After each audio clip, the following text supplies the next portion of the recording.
Taoiseach, in all seriousness, do you not see the glaring contradiction between wanting genuine and effective action to reduce pollution and for carbon, let's say pollution, in our planet on the one hand, but then to rely on wild speculation in pollution credits on the world's financial markets as the method to achieve that? And Taoiseach, do you agree that in your own programme for government, and the words you just used now, that making Ireland a centre of excellence in the management of carbon, read pollution, and make Ireland a leading player in global pollution market, do you not see that the two of those are diametrically opposed and just simply mutually exclusive?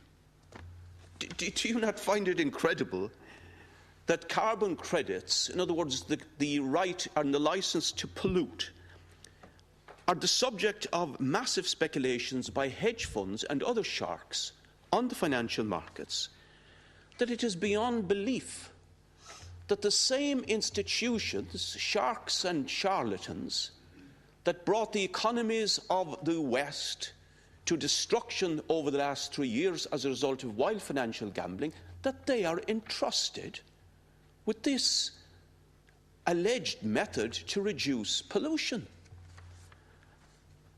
Taoiseach, are you aware that in the European Union, reports have found that carbon trading is a dismal failure in reducing pollution? That the pollution credits, the carbon credits, are grossly oversupplied, allowing polluters to purchase them cheaply and then continue polluting and putting the price onto the consumer as well.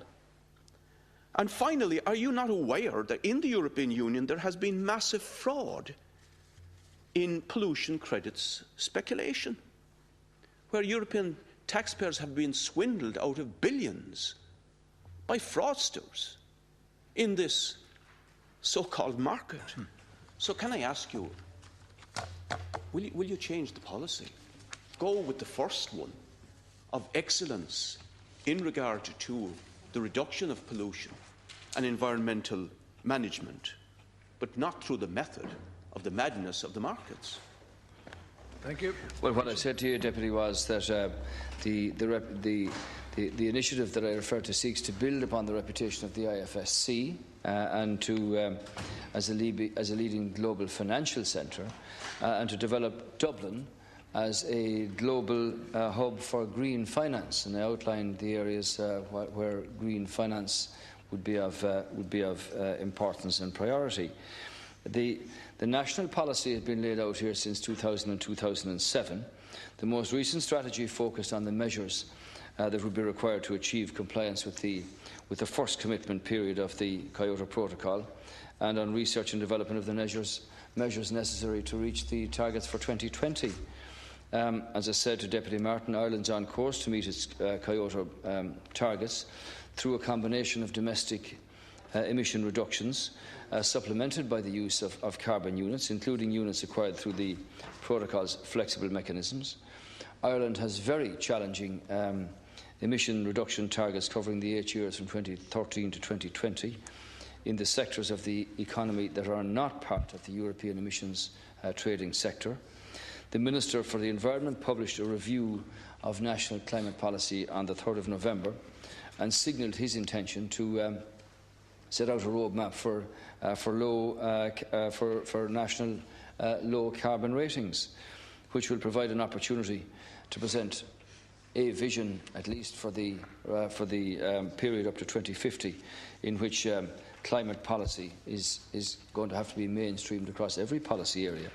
The Minister announced that an independent study would be carried out by the Secretariat to the NESC to inform that policy position, and he also initiated a public consultation which will take place in 2012 involving everybody with an interest in this. So, Deputy, while the provisional figures released 2 weeks ago by the Environmental Protection Agency, or the EPA, show a welcome drop in the total national greenhouse emissions levels in 2010, there can be absolutely no misunderstanding about the scale of the challenge that is faced here in the years ahead. I'm not aware of the nature of the fraud and the extent of it that Deputy Higgins refers to insofar as the European Parliament is concerned. I'm sure that the audit committees there will be looking very closely at that. Deputy Adams.